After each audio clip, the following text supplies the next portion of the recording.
নমস্কার বন্ধুরা, আশা করছি সকলে ভালো আছেন এবং সুস্থ আছেন। তো মেসেঞ্জারে আপনার ফ্রেন্ড ছাড়া অন্য কোনো ব্যক্তি আপনার মেসেঞ্জারে মেসেজ করতে পারবে না।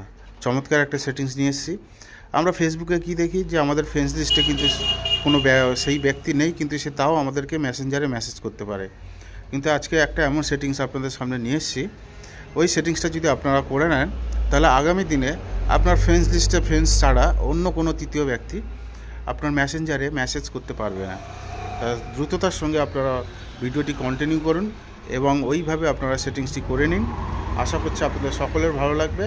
ওইভাবে সেটিংসটা যদি আপনি করে নেন তাহলে আগামী দিনে আপনার ফ্রেন্ডস লিস্ট ছাড়া অন্য কোনো তৃতীয় ব্যক্তি আপনাকে মেসেঞ্জারে মেসেজ করতে পারবে না। তা এই ছিল আজকের গুরুত্বপূর্ণ বিষয়। সঙ্গে থাকবেন। আশা করছি সকলে সুস্থ আছেন, ভালো থাকবেন। Thank you.